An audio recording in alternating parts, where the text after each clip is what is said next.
You ever do this?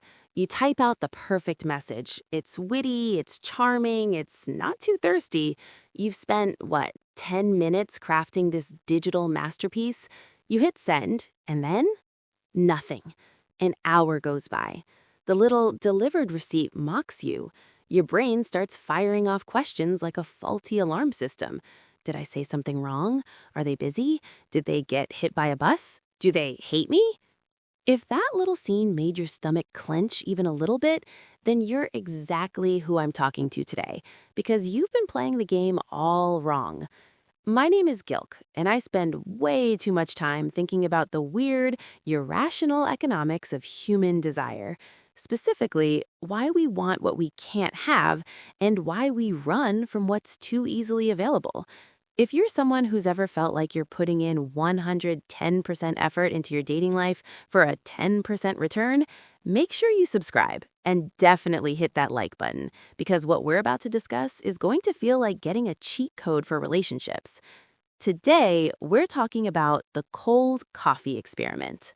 What if I told you that the secret to a more attractive, confident, and peaceful dating life starts right here, by ignoring this coffee, and by ignoring your crush?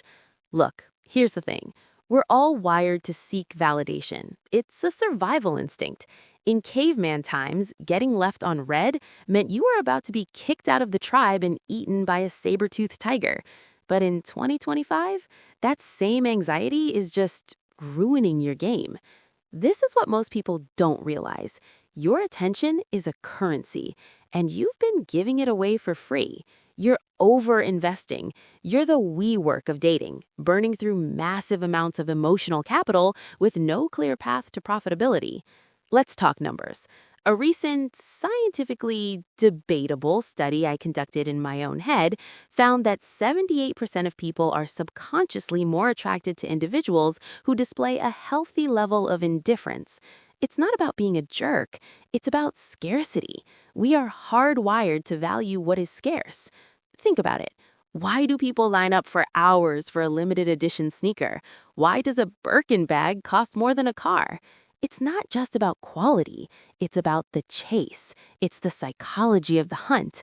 And you, my friend, have been making yourself the 24/7 all-you-can-eat buffet. Always available, always responsive, always eager. And it's making you look cheap.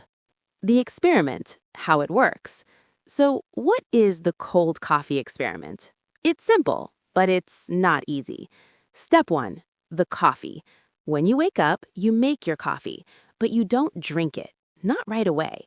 You let it sit. You let it cool. You go about your morning. You meditate for 5 minutes. You read a chapter of a book. You plan your day. You are signaling to yourself, first and foremost, that you don't need that immediate hit of caffeine. You are in control. You are not a slave to your impulses. This small act of discipline rewires your brain. It reduces that frantic, anxious morning energy. You start your day from a place of calm, of centeredness. You're not reacting, you're acting. Step 2, the crush. Now you apply the same principle to your romantic life. You let the coffee cool. This means you stop the instant replies. You stop being the one to always initiate the conversation. You stop overanalyzing their every word and emoji.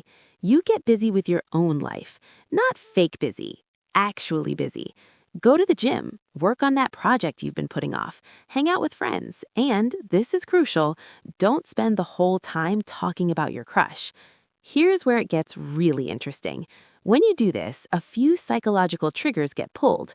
First, the scarcity principle. As we discussed, your attention, once abundant, is now a limited resource. They have to work a little harder to get it. A 2020 study from the University of Rochester confirmed that playing hard to get, when done correctly, is a viable mating strategy because it increases your perceived value. You're not a convenience store. You're a Michelin star restaurant with a 6-month waiting list. Second, you break the anxious avoidant trap. Many of us fall into what psychologists call the anxious avoidant attachment cycle. One person, the anxious one, craves closeness and validation, while the other, the avoidant one, feels suffocated and pulls away. It's a death spiral. By letting the coffee cool, you, the anxious one, are breaking the cycle. You're not chasing, you're leaning back. This does one of two things. It either gives the avoidant person the space they need to actually miss you and come forward, or it reveals that they were never that interested in the first place. Either way, you win. You get clarity. Third, you cultivate mystery. When you're not constantly broadcasting your every thought and feeling, people have to wonder, what are they up to?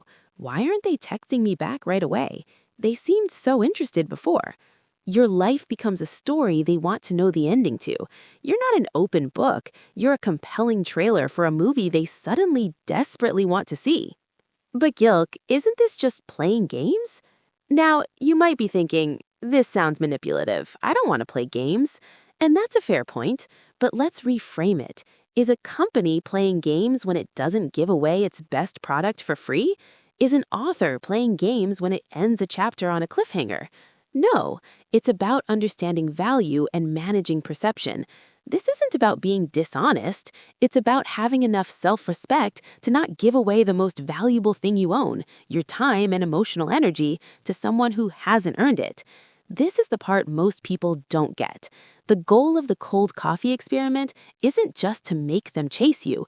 The primary goal is to make you fall in love with your own life again.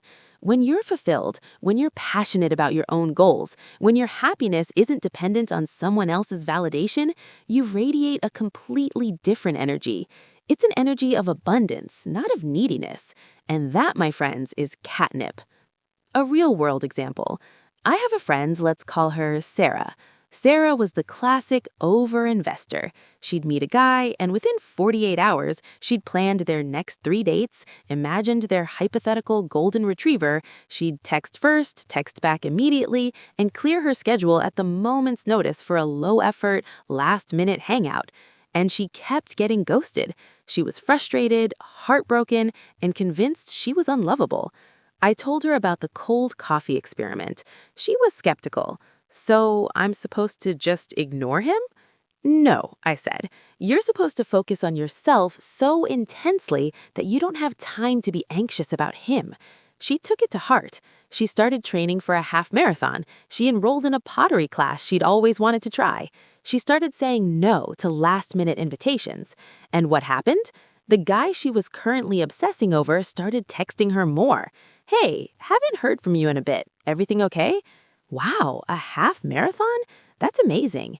His perception of her shifted. She wasn't just Sarah, the girl who is always available. She was Sarah, the cool, interesting person who has a full life and who I need to make an effort to see. By letting her coffee get cold, she became the hot commodity. Your actionable steps. All right, so how do you put this into practice without feeling like a robot? 1. The 24-hour rule. For the next week, do not initiate a text conversation with your crush. Only respond. And when you do respond, wait. Not a calculated 37 minutes. Just wait until you're not feeling that anxious pull. Wait until you're in the middle of doing something else. Let the coffee cool. 2. Schedule one you thing every day. This has to be something that is just for you. It could be reading, going for a walk without your phone, working on a skill, anything. The point is to actively invest your time and energy back into yourself. 3. The information diet. Stop stalking their social media. Stop asking your mutual friends about them. You are feeding your anxiety. Starve it. Focus on your own feed, your own life. This is going to feel weird at first. Your brain, addicted to that validation hit, is going to scream at you. It will tell you you're going to lose them. They'll think you're not interested. Good. Let them wonder. Let them think you have options, because by doing this, you will start to create them. Here's the final, most surprising revelation. The more you practice this, the less you'll care about the outcome. The chase becomes a fun dance, not a desperate sprint. You'll start to see that your value isn't determined by who wants you, but how much you value yourself. And when you reach that point, you become magnetic. You're no longer chasing, you're choosing. So I dare you, try it for 1 week. Let your coffee get cold. Let your heart calm down. Focus on building your own empire and watch who comes knocking at the gates. So, what do you think? Would you dare to let your coffee and your heart cool down? Let me know in the comments if you're brave enough to try the experiment. Thanks for watching. If this helped, you know what to do. Subscribe, like, and share it with a friend who needs to hear this. Until next time, stop giving discounts on your own value.